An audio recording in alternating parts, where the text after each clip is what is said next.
Yang terhormat Kepala SMP 1 Atap Windurojo, yang saya hormati pula Bapak Ibu, staf TU SMP 1 Atap Windurojo.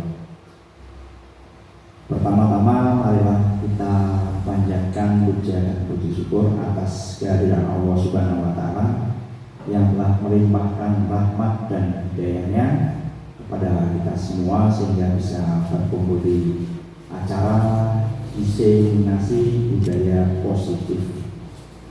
Tak lupa salawat serta salam kita aturkan kepada junjungan kita Nabi Muhammad SAW. Semoga di yaumul qiyamah nanti kita mendapatkan syafaatnya. Amin ya rabbal alamin. Langsung saja di sini saya akan melakukan sesi diseminasi budaya positif. Ini saya mendapat tugas dari CGP Angkatan 11 SMP 1 Atap Windurojo Kabupaten Pekalongan. Langsung saja yang pertama yaitu komponen-komponen budaya positif. Ya. Budaya positif di sini ada 6 komponen. Yang pertama yaitu disiplin positif dan nilai-nilai kebajikan. Kemudian yang nomor 2 yaitu teori motivasi, hukuman, dan penghargaan. Dan yang ketiga keyakinan kelas. Yang keempat yaitu kebutuhan dasar manusia dan budaya berkualitas. Yang kelima yaitu 5 posisi kontrol. Dan yang terakhir yaitu segitiga restitusi. Nah, yang pertama ada tentang disiplin positif dan nilai-nilai kebajikan. Di sini disiplin positif menurut Ki Hajar Dewantoro menyatakan bahwa di mana ada kemerdekaan, disitulah harus ada disiplin yang kuat. Sungguh pun disiplin itu bersifat self-disiplin, yaitu kita sendiri yang mewajibkan kita dengan sekeras-kerasnya. Tetapi itu sama saja. Sebab jikalau kita tidak cakap melakukan self-disiplin, wajiblah penguasa lain mendisiplinkan kita. Dan peraturan demikian itulah harus ada di dalam suasana yang merdeka. Di situ Ki Hajar Dewantoro menyatakan bahwa mencapai kemerdekaan atau dalam konteks pendidikan kita saat ini untuk menciptakan murid yang merdeka, syarat utamanya adalah harus ada disiplin yang kuat. Disiplin yang dimaksud adalah disiplin diri yang memiliki motivasi internal. Jadi tujuan dari disiplin positif adalah menanamkan motivasi yang ketiga pada murid-murid kita, yaitu menjadi orang yang mereka inginkan dan menghargai diri sendiri dengan nilai-nilai yang mereka percayai. Nah, selanjutnya yaitu terkait nilai kebajikan. Nilai-nilai kebajikan adalah sifat-sifat positif manusia yang merupakan tujuan mulia yang ingin dicapai setiap individu. Nah, di sini kita berada di kurikulum merdeka dan ada acuannya. Nah, di sini kita mengacu pada profil pelajar Pancasila. Yang pertama yaitu beriman, bertakwa kepada Tuhan Yang Maha Esa dan berakhlak mulia. Kemudian mandiri, bernalar kritis, berkebinekaan global, bergotong royong, dan kreatif. Nah, untuk 9 pilar karakter itu ada terkait tentang ciptaan Tuhan, cinta Tuhan dan segenap ciptaannya, kemandirian dan tanggung jawab, kejujuran atau amanah, diplomatis, hormat dan santun, dermawan, suka menolong dan gotong royong, percaya diri, kreatif, dan kerja keras, kepemimpinan dan keadilan, baik dan berhati, toleransi, kedamaian dan kesatuan. Nah, inilah nilai kebajikan yang harus kita tanamkan pada peserta didik kita. Kita sebagai guru harus memberi contoh yang baik-baik kepada murid kita. Nah, di sini saya sudah melakukan diseminasi disiplin positif dan nilai-nilai kebajikan. Di sini saya melakukan diseminasi di acara MPLS kelas 7, dan saya juga melakukan diseminasi disiplin positif saat melakukan pembinaan wali kelas, karena berhubung saya wali kelas, jadi saya melakukan pembinaan kepada kelas saya. Oke, lanjutnya, nah di sini ada teori motivasi. Di sini menurut D.N. Gosen dalam bukunya Restructuring School Discipline itu menyatakan ada 3 motivasi perilaku manusia. Nah, yang pertama, untuk menghindari ketidaknyamanan atau hukuman. Ya, biasanya orang yang motivasi perilakunya untuk menghindari hukuman atau ketidaknyamanan, mereka akan bertanya, apa yang akan terjadi apabila saya tidak melakukannya? Sebenarnya mereka sedang menghindari permasalahan yang mungkin muncul dan berpengaruh pada mereka secara fisik, psikologis, maupun tidak terpenuhinya kebutuhan mereka bila mereka tidak melakukan tindakan tersebut. Motivasi ini bersifat eksternal. Untuk yang kedua, mendapat imbalan atau penghargaan dari orang lain.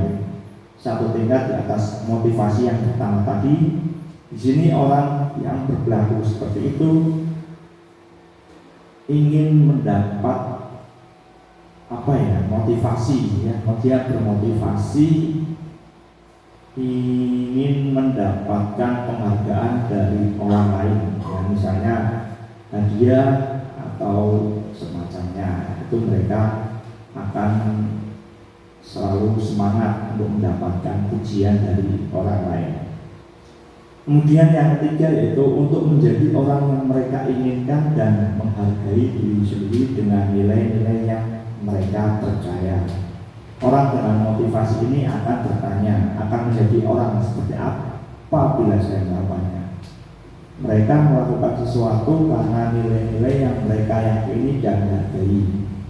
Dan mereka melakukannya karena mereka ingin menjadi orang yang melakukan nilai-nilai yang mereka yakini tersebut. Ini adalah motivasi yang membuat seseorang memiliki disiplin positif, karena motivasi perilakunya bersifat internal, bukan eksternal. Nah, di sini ada hukuman, konsekuensi, dan restitusi. Hukuman di sini bersifat satu arah dari pihak guru yang memberikan, dan murid hanya menerima suatu hukuman tanpa melalui suatu kesepakatan atau penghargaan dari pihak guru, baik sebelum atau sesudahnya. Hukuman yang diberikan bisa berupa fisik maupun psikis. Murid atau anak disakiti oleh suatu perkataan atau perbuatan. Nah, di sini kita sebagai guru alangkah baiknya tidak memberikan hukuman, ya, hukuman kepada murid-murid kita, karena nanti bisa berdampak pada fisik mereka atau psikis, ya. Sementara untuk disiplin dalam bentuk konsekuensi sudah terencana atau sudah disepakati, sudah dibahas dan disetujui oleh murid dan guru. Umumnya bentuk konsekuensi dibuat oleh pihak guru atau sekolahan, dan murid sudah mengetahui sebelumnya konsekuensi apa yang akan diterima apabila mereka melakukan pelanggaran. Nah, di sini kita sebagai guru biasanya sudah melakukan konsekuensi sebelum masa masuk dalam pembelajaran. Ya, biasanya kita membuat konsekuensi kepada murid-murid kita apabila mereka melakukan sebuah kesalahan atau pelanggaran. Nah, di sini ada contoh-contoh tindakan guru ya. Ada mencatat 100 kali, ini contohnya di dalam buku, dengan kalimat saya tidak akan terlambat lagi karena terlambat ke sekolah. Nah, ini masuknya hukuman atau konsekuensi ini Bapak Ibu? Hukuman ya. Kemudian lari mengelilingi lapangan basket 2 kali karena terlambat hadir di sekolah, ini masuk hukuman ya. Kemudian membersihkan coretan yang dibuatnya di meja tulis, ini maksudnya konsekuensi. Oke, murid diminta untuk push up 15 kali karena tidak menggunakan masker, hukuman atau konsekuensi? Hukuman. Kemudian mengganti kertas tugas teman yang dicoret-coret, konsekuensi. Berjemur di lapangan basket pukul 12 karena mengobrol dengan teman, hukuman. Murid diminta bertelanjang kaki sepanjang hari karena tidak menggunakan sepatu warna hitam sesuai peraturan sekolah, maksudnya hukuman. Berdiri di depan kelas sambil mengangkat kaki satu karena tidak bisa menjawab pertanyaan, hukuman. Membersihkan tumpahan air di meja tulis karena tersenggol pada saat belajar, konsekuensi. Kehilangan 10 menit jam istirahat untuk mengerjakan tugas karena terlambat datang dan tertinggal pelajaran, konsekuensi. Oke, kita lihat jawabannya di layar berikut.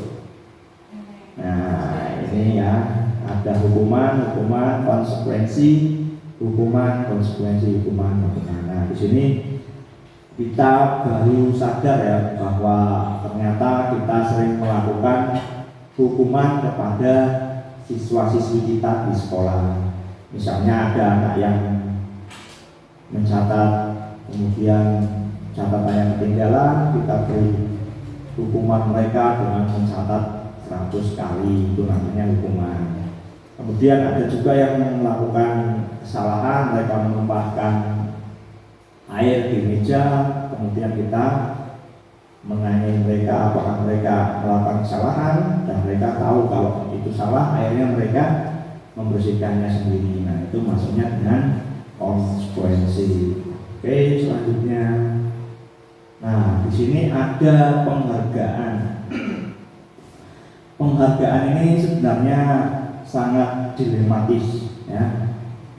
Kadang kita sebagai bapak ibu guru sering memberi penghargaan kepada siswa-siswi kita yang berprestasi ya. Nah, di sini sebenarnya penghargaan itu ada dampak-dampaknya. Nah, ini dampak jangka pendek dan jangka panjangnya. Penghargaan efektif jika kita menginginkan seseorang melakukan suatu yang kita inginkan dalam jangka waktu pendek ya. Jika kita menggunakan penghargaan lagi dan lagi, maka orang tersebut akan bergantung pada penghargaan yang diberikan serta kehilangan motivasi dari dalam. Nah, ini kalau kita sering melakukan penghargaan terus-menerus, otomatis siswa-siswi kita akan kehilangan motivasinya apabila tidak diberi penghargaan itu tadi. Kemudian jika kita mendapat penghargaan untuk melakukan sesuatu yang baik, maka selain kita senantiasa berharap mendapatkan penghargaan tersebut lagi, kita pun menjadi tidak menyadari tindakan baik yang kita lakukan ya. Jadi efek jangka panjangnya itu nanti siswa-siswi kita akan selalu berharap untuk diberikan penghargaan ya. Nah, penghargaan sebenarnya itu tidak efektif ya. Suatu penghargaan adalah suatu benda atau peristiwa yang diinginkan yang dibuat dengan persyaratan. Hanya jika Anda melakukan hal ini, maka Anda akan mendapat penghargaan yang diinginkan. Jika saya mengharapkan sesuatu penghargaan dan tidak mendapatkannya, maka saya akan kecewa dan berkecil hati. Serta kemungkinan lain dikali saya tidak akan berusaha sekeras sebelumnya. Jadi penghargaan kenapa tidak efektif? Karena apabila peserta didik kita tidak diberikan penghargaan, suatu saat mereka akan merasa kecewa dan berkecil hati.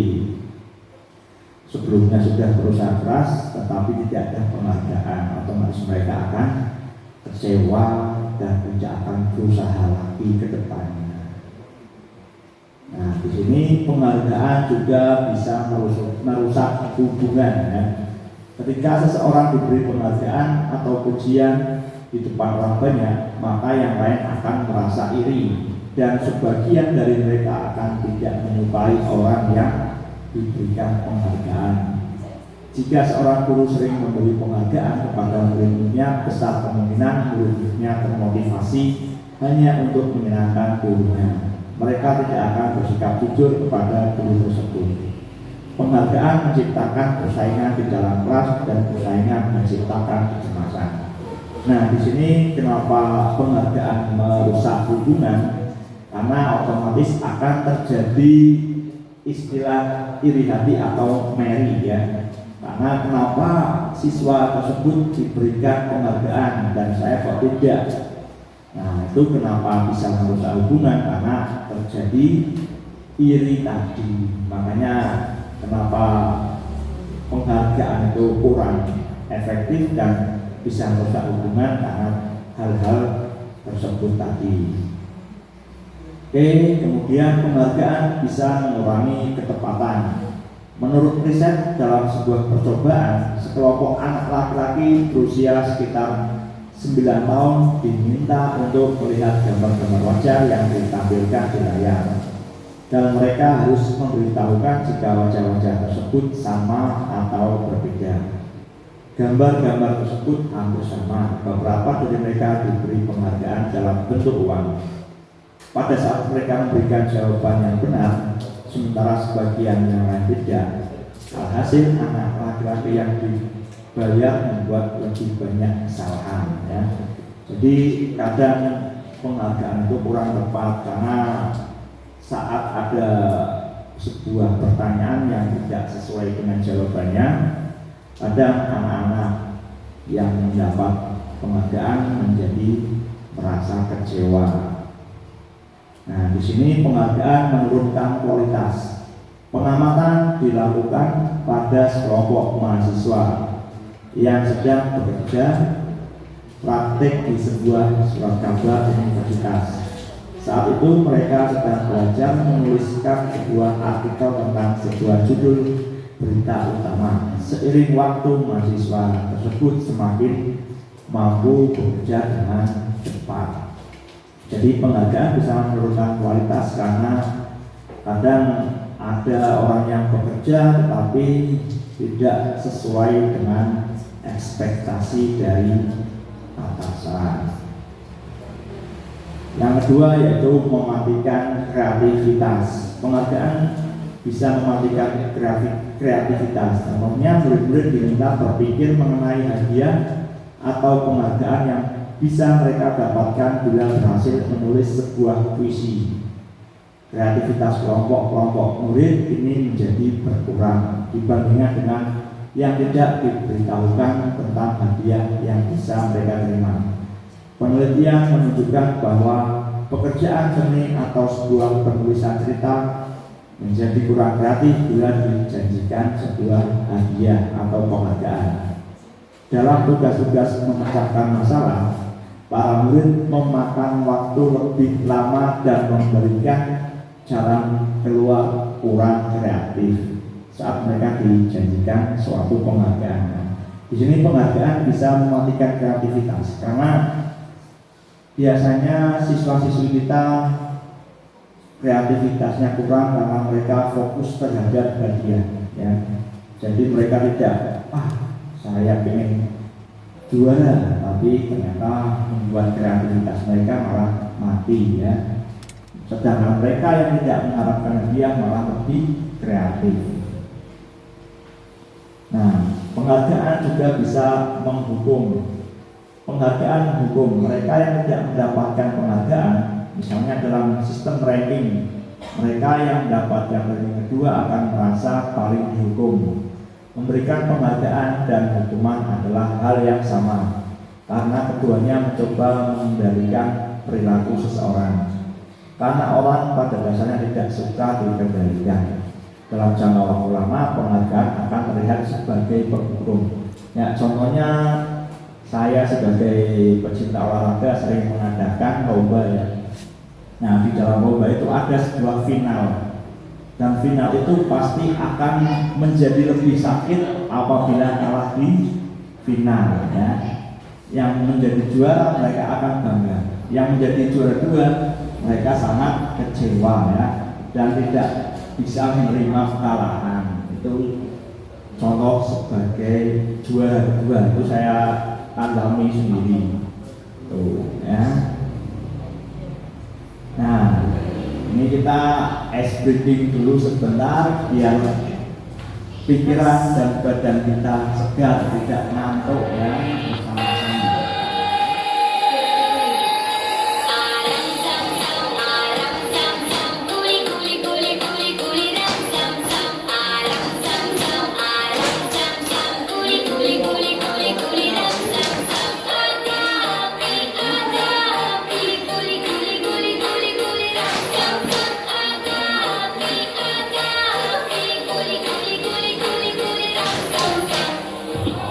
Lebih cepat menyampaikan ini.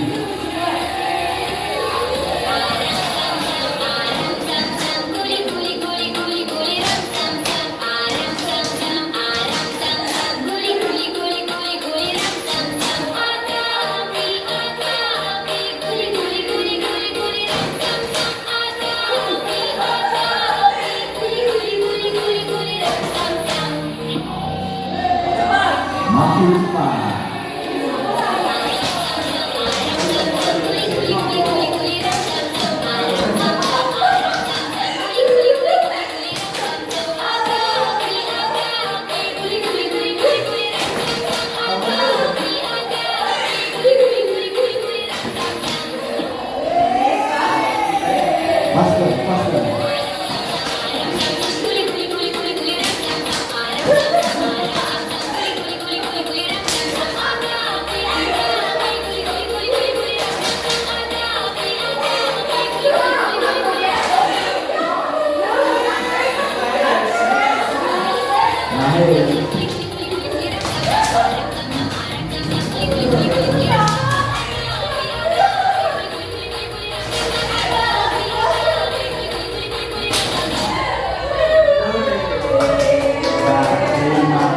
Bapak Ibu semuanya. Ya, ini SBT biasa dilakukan oleh anak-anak kita di rumah ya. Biasanya mereka selalu menyaksikan alam sam-sam di rumah mereka ya. Terima kasih atas semangatannya ya. Lumayan capek ya Bapak Ibu ya. Untuk menambah konsentrasi ya, itu tapi gerakannya cepat, semakin cepat. Oke, kita lanjut lagi. Di sini ada keyakinan kelas. Nah, di sini Bapak Ibu sudah pernah melakukan keyakinan kelas kepada peserta didiknya sebelum melakukan pembelajaran ya. Apalagi saya selaku wali kelas juga sering melakukan keyakinan kelas agar anak kita menjadi lebih tertib dan lebih kondusif. Di sini manfaat keyakinan kelas adalah satu, meningkatkan motivasi belajar murid. Keyakinan kelas yang dibuat bersama murid akan membuat murid merasa memiliki kelas tersebut. Hal ini akan meningkatkan motivasi belajar murid karena mereka merasa bertanggung jawab untuk menjaga kelas mereka tetap nyaman dan kondusif. Yang kedua yaitu menciptakan lingkungan belajar yang positif. Keyakinan kelas yang positif akan membuat menciptakan lingkungan belajar yang positif di kelas. Hal ini akan membuat murid merasa lebih nyaman dan aman untuk belajar. Jadi ini sangat penting ya Bapak Ibu untuk diterapkan pada kelas kita saat pembelajaran. Nah, kenapa harus keyakinan kelas? Kok tidak peraturan kelas saja? Nah, di sini ada pertanyaan-pertanyaan. Yang pertama itu mengapa kita memiliki peraturan tentang penggunaan helm saat mengendarai kendaraan roda 2 atau motor? Nah, dari survei kebanyakan menjawab untuk keselamatan. Kemudian yang kedua, mengapa kita memiliki peraturan tentang penggunaan masker atau mencuci tangan tiap saat? Di sini survei mengatakan untuk keselamatan dan kesehatan.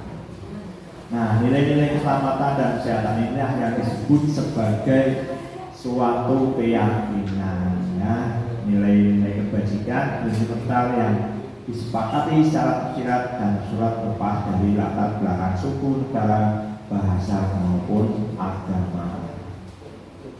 Nah, di sini ada cara-cara untuk membuat keyakinan sekolah atau kelas. Yang pertama, keyakinan kelas bersifat lebih abstrak daripada peraturan yang lebih rinci dan konkret. Keyakinan kelas berupa pernyataan-pernyataan universal. Pernyataan keyakinan kelas senantiasa dibuat dalam bentuk positif. Keyakinan kelas hendaknya tidak terlalu banyak sehingga mudah diingat dan dipahami oleh semua warga kelas. Keyakinan kelas sebaiknya sesuatu yang dapat diterapkan di lingkungan tersebut. Semua warga kelas hendaknya ikut berkontribusi dalam pembuatan keyakinan kelas lewat kegiatan curah pendapat. Kemudian yang terakhir yaitu bersedia meninjau kembali keyakinan kelas dari waktu ke waktu. Nah, ini contoh-contoh dari pembuatan keyakinan kelas. Nah, di sini saya sudah melakukan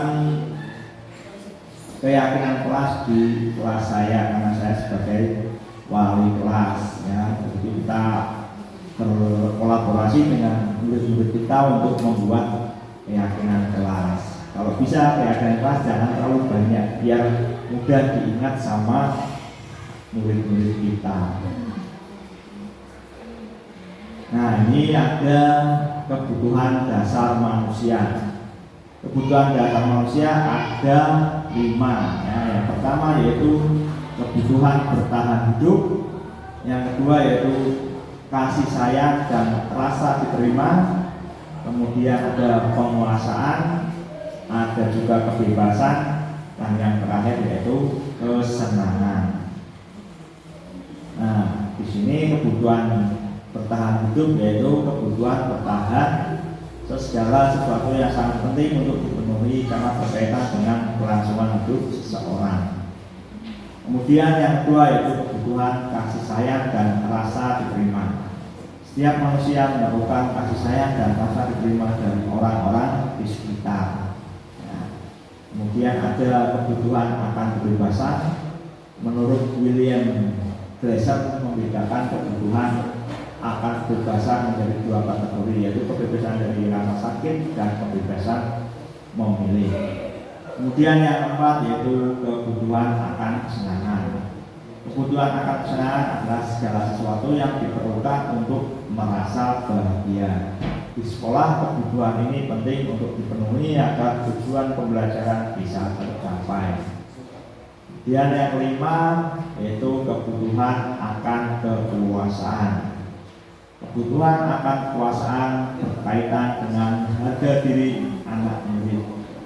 Kebutuhan ini cukup mencakup perasaan bernilai, kompeten dan terampil. Guru dapat memenuhi kebutuhan ini dengan memberikan pujian dan hadiah kepada siswa-siswa saat mencapai prestasi atau melakukan hal-hal baik. Nah, ini ada sebuah bacaan ya.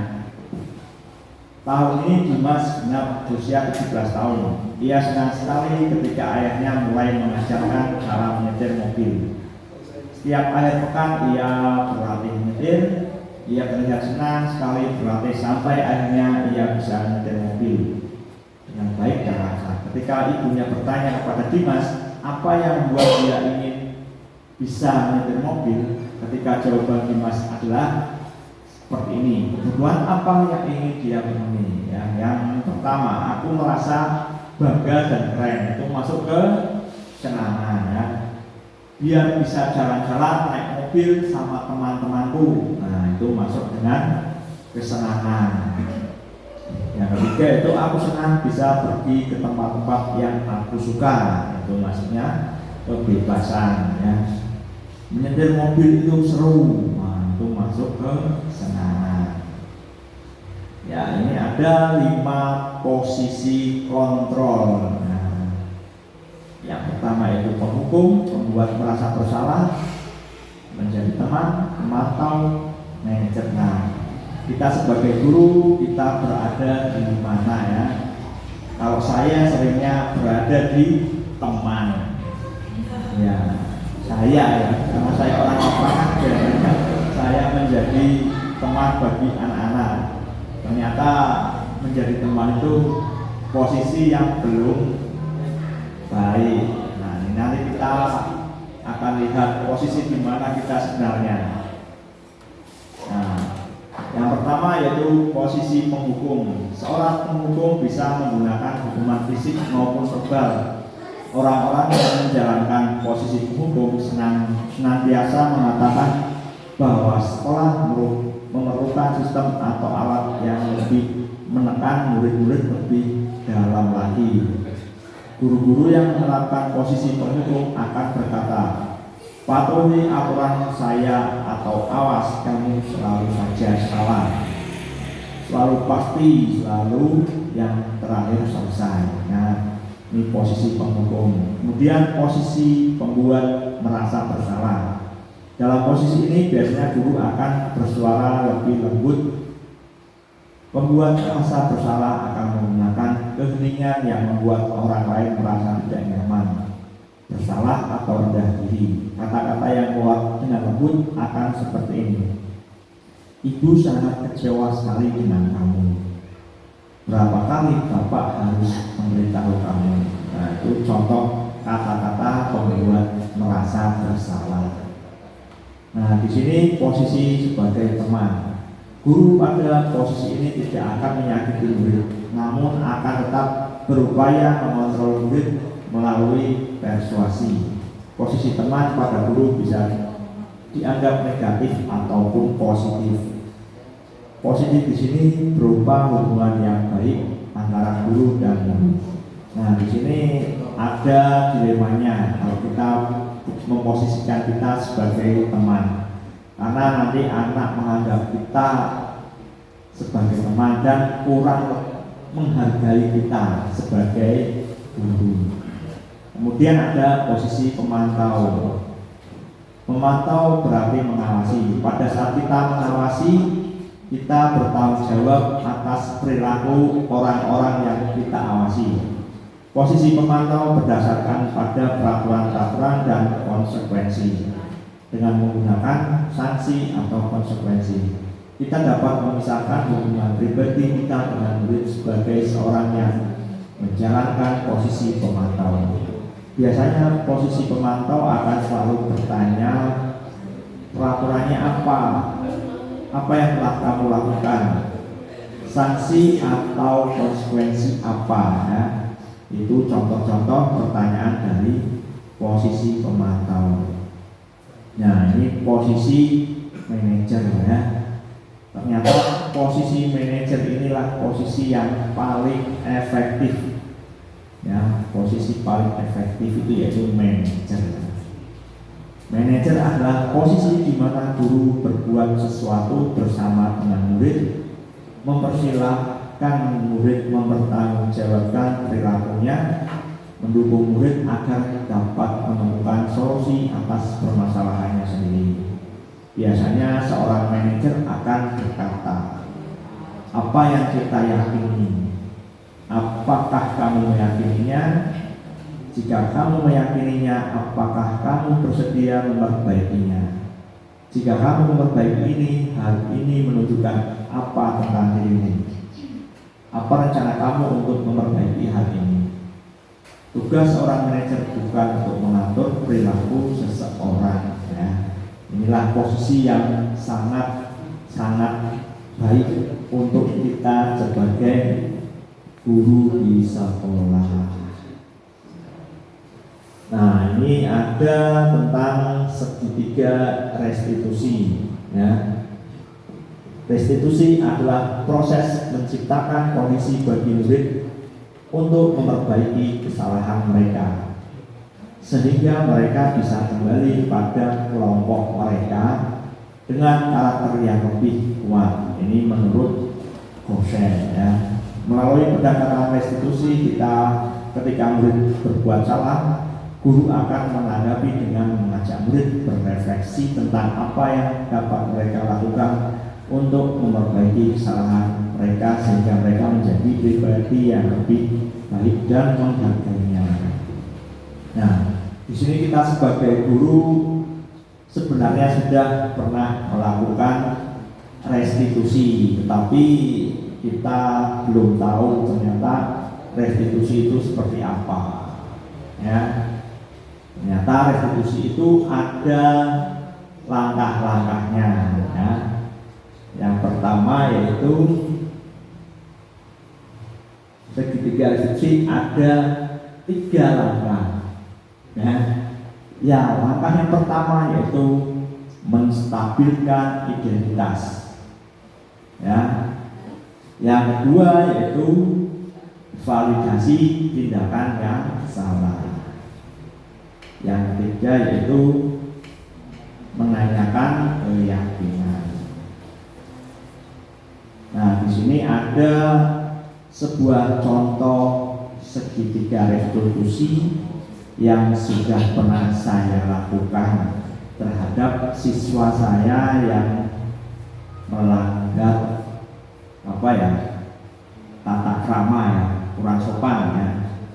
Jadi saat pada kegiatan ekskul ada salah satu siswi yang berkata kasar kepada temannya ya. Kemudian saya panggil dan saya tanyai kenapa dan apa penyebabnya. Nah, ini contohnya.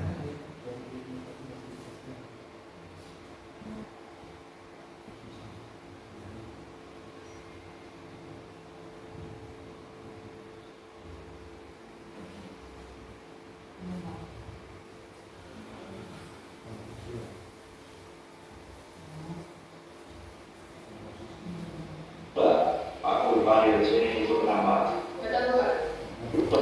Ya, ini sifat ya, restitusinya. sifat. Kamu tahu nggak Pak Guru panggil sini itu kenapa? Nggak tahu. Tadi itu Pak Guru dapat laporan dari Fitria, teman kamu ya. Kalau kamu pernah berkata kasar ke dia saat ekskul bola voli. Oh iya Pak. Benar ya? Iya. Kamu pasti punya alasan kenapa sampai berkata kasar pernah mencoba. Benar alasan kamu itu apa? Soalnya Fitria tidak membantu saat ekskul voli malah main HP. Oh gitu. Jadi kamu agak kesal ya? Nah, menurut kamu apa sudah kamu lakukan itu baik atau tidak? Tidak. Baik ya. Berarti kamu sudah sadar ya. Kemudian ya memang sih dalam organisasi ekskul itu pasti apa ya, terkadang ada saat kalian tidak cocok dengan teman yang lain, tapi ya kalau bisa itu jangan sampai berkata kasar atau emosi sama teman lagi ya. Nah, coba apa yang seharusnya kamu lakukan setelah ini ke teman-teman? Minta maaf. Minta maaf ya. paksa. Kami yakin bisa melakukan hal itu. Iya Pak, nanti saya setelah sekolah saya minta maaf seperti ya. Ya, harus benar-benar minta maaf ya, jangan cuma di sini ya Pak, saya mau minta maaf tapi ternyata lupa untuk minta maaf ya. Kasihan si Ian itu kasihan kalau sering dibilang kata-kata kasar ya. Lain kali jangan seperti lagi ya. Iya Pak. Ya, terima kasih. Silakan bisa kembali ke kelas. Iya Pak. Ya, itu contoh segitiga restitusi yang sudah saya praktekkan. Nah, semoga saja nanti kedepannya Bapak Ibu guru semua bisa mempraktekannya seperti saya agar peserta didik kita lebih baik lagi ke depannya. Ya, mungkin itu saja diseminasi dari saya terkait budaya positif di SMP 1 Atap Lingkunjo. Semoga ini menjadi pembelajaran yang baik buat kita semua. Apabila ya mungkin ada yang mau bertanya, ya.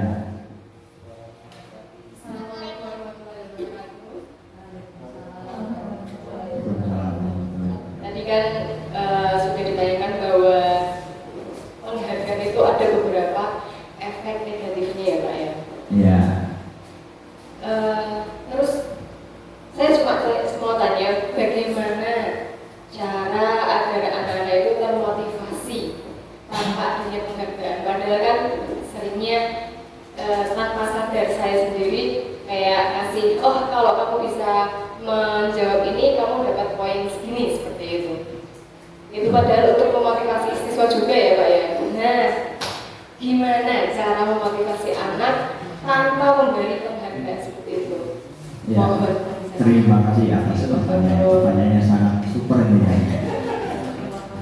Nah, kalau menurut saya ya Bu Sinta ya, kita tidak akan bisa lepas dari sebuah penghargaan ya. Pasti kita sebagai Bapak Ibu guru ingin memberikan penghargaan kepada peserta didik kita. Cuma penghargaan tersebut kadang disalah artikan ya, sehingga membuat siswa kita menjadi aku nek orang mau penghargaannya ya. Mungkin kalau saya pribadi penghargaan itu akan saya ganti dengan pujian ya, sebuah pujian ya. Jadi jangan kita memberikan penghargaan atau imbalan kepada peserta didik kita, tapi kita berikan pujian ya, pujian kepada peserta didik kita atas apa yang mereka raih. Jadi mereka ibaratnya menjadi lebih termotivasi dan bangga ya, tanpa adanya penghargaan itu tadi. Mungkin itu saja jawaban dari saya. Cinta, kalau kurang berkenan ya nanti bisa WA saja. Terima kasih